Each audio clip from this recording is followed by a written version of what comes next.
እኔ ከትሁት አፍቃሪዎች አንዱ ነኝ። ፍቃዶት ከሆነና በፊቱ ሞገስ ካገኙ ልጆትን እንደ ንግስት አንቀባረር ላኖራት ነው። ተመስገን አንተ ወጣ። እዚህ ከቆየ ጥሩ ነገር አይፈጠርም።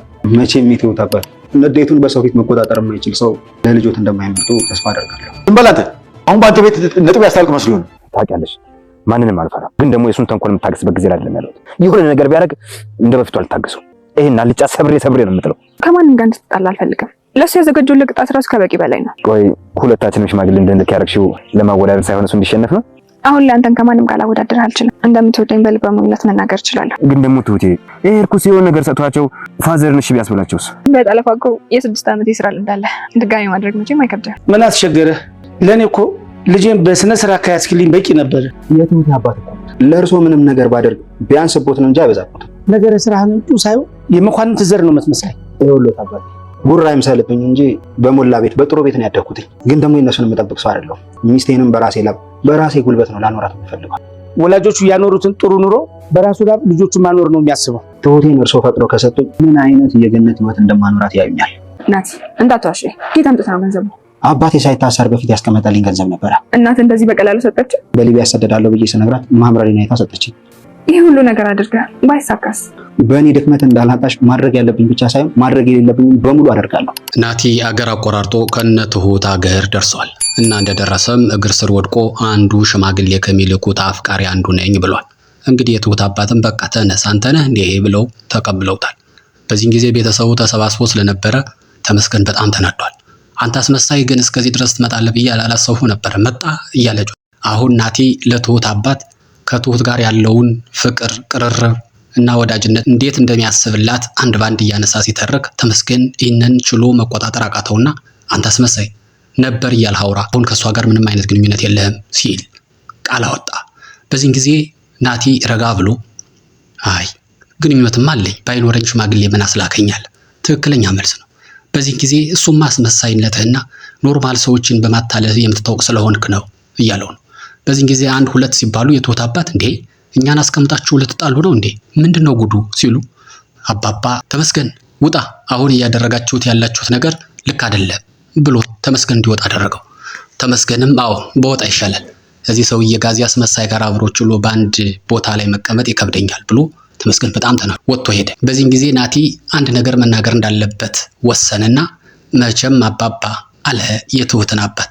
በዚህ ጊዜ በአደባባይ ከአባቷ ፊት ቁጣውንና ንዴቱን መቆጣጠር ለማይችል ልጆን መቼም አሳልፈው እንደማይሰጡ እርግጠኛ ነኝ ሲል አባባ ተቆጡ። አተ አሁን በማያገባ አትግባ፣ በአንተ ቤት አሁን ይሄ ነጥብ ማስቆጠር ነው ብለው ጮሁበት። በዚህም ጊዜም ናቲ መናገር ያለበትን ተናግሯልና አባባ ቢቆጡትም አለፈው።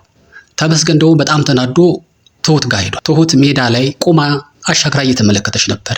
ተመስገን እንደተናደደ ቆይ አንቺ ምንድነው ያደረግሽው? ለምንድነው እዚህ ድረስ ይዘሽው የመጣሽ ብሎ ጮኸ። እንዴ ተመስገን ምን ችግር አለው? ሲጀመር ሽማግሌ እንደሚልክ ለአባቴ ነግሬዋለሁ። ሲቀጥል እንደገና ደግሞ ደውሎ ነው የተቀበኝ አለኝ።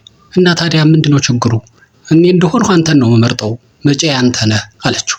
ስማ ሲጀመርም እኮ ናቲን ለመቅጣት ብዬ እንጂ እዚህ ውድድር ውስጥ ያስገባው አንተ ከማንም ጋር የምትወዳደር ሰው አይደለም እያሉ ፍቅር አጫወተ። ተመስገን በረደ እና እውነት ቀድመሽ ይህንን ነገር አስበሽው ነበረ? ለመቅጣት ነው እንጂ ለማወዳደር አልነበረም እያለ እንድታረጋግጥለት ጠየቃት። አዎ ተሙዬ ምንም ችግር የለው፣ ናቲ በማታለያው አታሎ አባቴ እንኳን እንዲመርጠው ቢያደርግ ያው የተጠራቀመ የበሰለ የጠለፋ ልምድ አለና ይዘኝ ትጠፋለህ ብሏለች። እንዴ አንቺ ከፈቀድሽ መቼም ብሎ አሁን ተመስገን ልቡ አርፎለታል። ናቲ አሁን ሴራውን እንደቀጠለ ነው። አባትየውን ጥሎሹ በፊትና ልጁን እንዲጠይቅ ሽማግሌዎች ከመምጣታቸው በፊት ለክብሩ መገለጫ ይሆን ብሎ የወርቅ ሐብል ለትሁት አባት አሰረላቸው። አባትየውም በጣም ደስ ብሏቸው እንዲሁ የመኳንን ዘር ትመስላለህ እያሉት ነው። ናቲም እንግዲህ ትንሽ ከተቀደደለትማ በደንብ ልቦ ትረፍ ብሎ አይ የመኳንን ዘር ባልሆንም እንግዲህ በሞላ ቤተሰብ ውስጥ ነው ያደኩት፣ ቤተሰቦቼ ውጭ ናቸው አለ። ኧረ ተው ናቲ ተው፣ እስር ቤት ናቸው ብትል አይሻልም? ግን ውጭ ናቸው ለስራ ወጣ ብለዋል፣ ሲመለሱ ግን አምጥቼ አስተዋውቃለሁ ብሏል። የትሁት አባትም በጣም ደስ ብሎት እንዲህ ነው እንጂ ልጅ አሁን ናቲ ደግሞ ቤተሰቦቼ እንዳሉት የሞላ የተረፈ ቤት ነው፣ ግን እኔ በቤተሰብ ሀብት አልመካም፣ በራሴ ልጆትን ገነት በሚመስል ኑሮ ውስጥ አኖራታለሁ፣ ይስጡኛም ነው እንጂ እያለ ነው። እንግዲህ የትሁት አባትም እውነት መስሏቸው እንዲህ ነው እንጂ ልጅ በአባቱ ቤት የኖረውን ኑሮ እሱም ልጅ ወልዶ የኖረውን ኑሮ በራሱ ሲያኖር ደስ ይላል ብለው ወርቅ እንዳለበስከኝ ወርቅ ልበስ ብለው መርቀውታል። የናቲ ወርቅ እደላ አሁንም እንደቀጠለ ነው። ለትሁት የወርቅ አምባር አምጥቶ ይሄ ያንቺ ትንሽ ስጦታዬ ነው ከሽማግሌዎች በፊት ብሏል።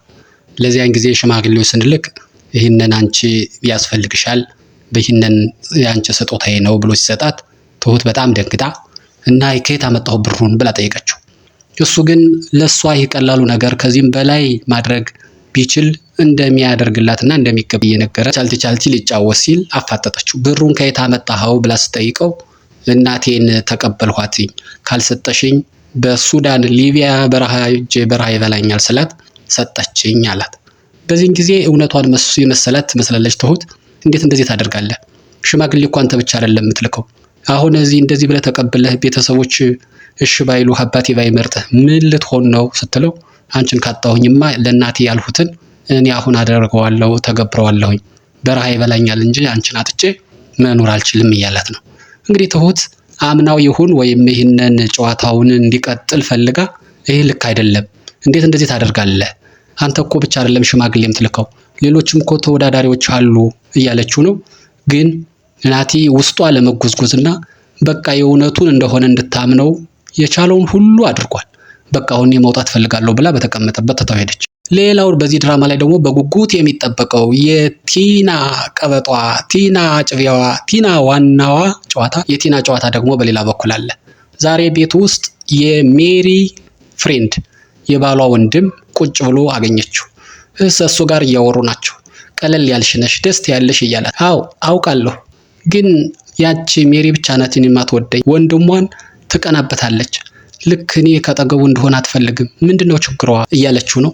እሱም ሜሪ እኮ ጨዋና የዋህ ነች፣ ቆይ አስታርቃቸዋለሁ፣ የሆነ አለመግባባት ተፈጥሮ ነው እንጂ ምንም የተለየ ነገር አይኖርም እያለ እንዲህ ያሉ እያለ በሌና ሜሪ እጅ ለእጅ ተያይዘው መጡ። በዚህን ጊዜ ወንድሙ የበሌ ወንድም ሳያስበው ባልና ሚስቱ የጠፍታቸው ነው ሲል ሁሉም ደነገጡ። በተለይ ሜሪ በጣም የደነገጠች ሚስቱ እዚህ ላይ ያለችው እንዴ ምንድነው ባልና ሚስት ማለት ብላ ባሏን ወንድም ወይም የራሷን ፍሬንድ ጮኸችበት። እሱ በጣም ክው አለ። በዚህን ጊዜ በሌ በተቻለው መጠን ለማስተባበል ሞከረ። የኔ ፍቅር ራሱ ጠፍቶ አንቺን ጠፋሽ ይላል። እሱ ያለው ለሜሪ ሆኖ ሳለ ለቲና ያለው አስመሰል። እንዴ ያስደነገጣችሁኝ እኮ እኔ ሜሪ ያገባች መስሎኝ እኮ አለችና እንደገና ልታጋግለው ሞከረች። ኧረ አይደለም አንቺን ለማለት ነው ብሎ ተዳፈን እንጂ አልተስተባበል። በመካከል እንግዲህ እያወሩ ያለ ቲና መሄድ ፈልጋለሁ፣ ማን ነው ሊሸኘኝ የሚችለው ብላ ስትጠይቅ እንግዲህ ሜሪ ሲያቀብጣት የኔ ፍቅር ሸኛት ማለት። በዚህን ጊዜ የኔ ፍቅር እንዴት ትኛለሽ ብሎ ራሱ በሌ ጓለ። እንዴት ወንድምሽ ሁኚ የኔ ፍቅር ትኛለሽ እያለ ሊያጫጫው ሲፈልግ ሜሪ ካፈርኩ አይመልሰኝ ብላ ለማስተባበል የሞከረችበት መንገድ እንዴ እህት ወንድሟን የኔ ፍቅር ማለት አትችልም ብላ እርፍ ይቻላል እንዴ? ለማንኛውም ቲና በዚህ ዙሪያ ላይ ምንም አይነት ሐሳብ አልሰጠችም። እሺ ብሎ ቲና ሊሸኝ ወጥቷል። ቲና በመኪና ላይ ደም እኔን ራይድ ጥራሊና በራይድ ሄዳለሁ ብላ ስላለችው ለራይድ ደውሎ በራይድ ሸኝ። በመካከል ግን ሜሪና ፍሬንዷ እየተጨቃጨቁ ነው። ምንድነው እንደዚህ መቀበጣጠር? በጥይት ልታስገጅኝ ነው? ጨካኝ እኮ ነው አውሬ እያላት እያለ መቼም ሚስቱን ከሚቀማ ወንድም የበለጠ ጭካኔ የለም ትለዋለች። እሱም እንግዲህ የቤተሰቡን ሀብት ሙሉውን የወረሰው እሱ ነው፣ በዚህ ምክንያት እሱ ነው ጨካኝ እያለ ነው። እንዲህ እየተጨቃጨቁ እያለ እሱ ተመለሰ። ምንድነው እናንተ የምትቀበጣጠሩት? ሁሉም ገንዘብ እኮ እሷ ጋር ነው ያለ። እሷን እንደዚህ ያደረጋችኋት ማለት እንግዲህ አየር ላይ ቀራችሁ ማለት ነው። ስለዚህ እያንዳንድሽ ጥንቃቄ ማድረግ አለብሽ እያለ ነው። እሷ ደግሞ ሜሪ ምን ታመጣለች? በቃ ብሩን እኮ በአንድ ጥፊ ብለህ መቀበል ትችላለህ ስትለው እሷ እንደማንም ቀላል ሰው አይደለችም፣ ለማንኛውም ጥንቃቄ አድርጉ ብሏል።